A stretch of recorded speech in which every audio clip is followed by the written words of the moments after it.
4. februára v miestnom rímskokatolíckom kostole privítali vzácneho hostia arcibiskupa Jána Sokola so svojím sprievodom. Február 4-én a helyi katolikus templom becses vendéget fogadott Ján Szokol érsek személyében, aki kíséretével érkezett.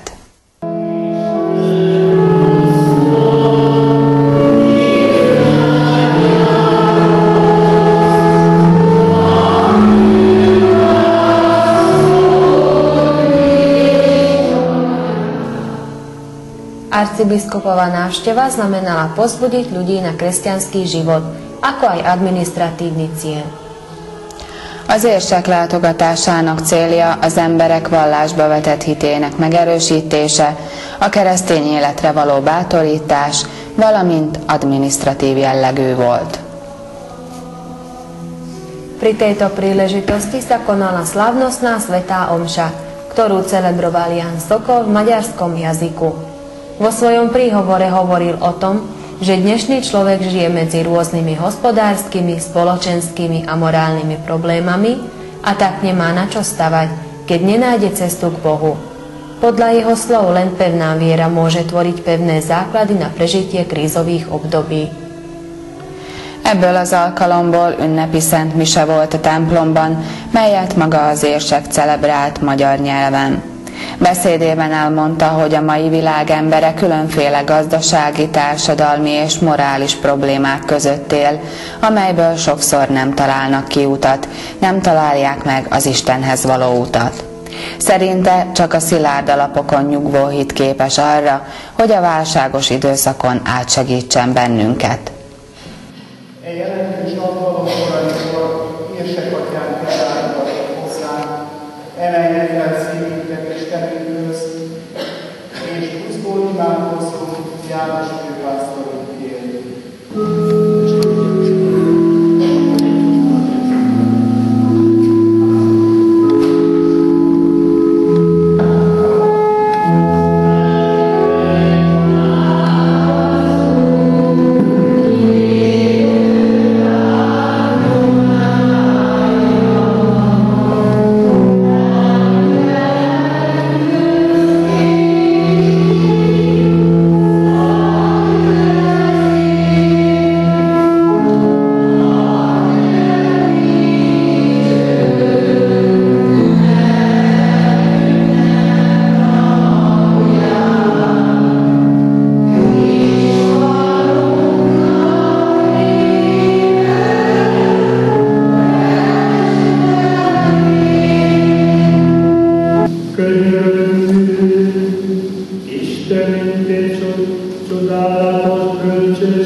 Kérem, engedje meg, hogy egyházközségünk nevében a tisztelettel és sok szeretettel köszöntsük híveit és a papság nevében. Isten hozta, köszönjük szépen.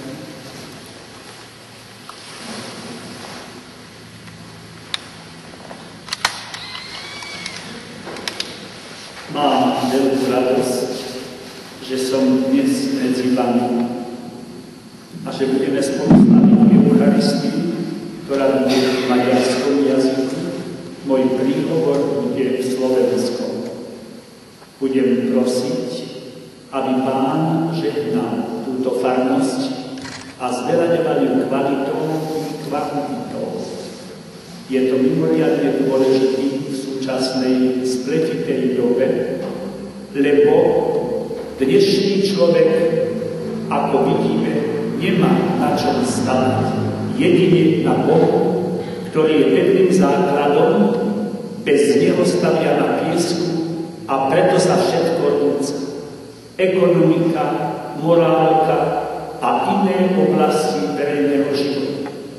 Aj vy si vzbuďte úmysel, na aký obetujete túto svätú omšu, aby ten súzvuk našej vďaky a prosby bol tak silný, že by prerazil nebesia a my by sme spolupráci s vyprosenou milosťou odolali, vytrvali a zostali verní Pánu Bohu i svätej cirkvi.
És titeket, testvéreim, hogy imádkozzatok érem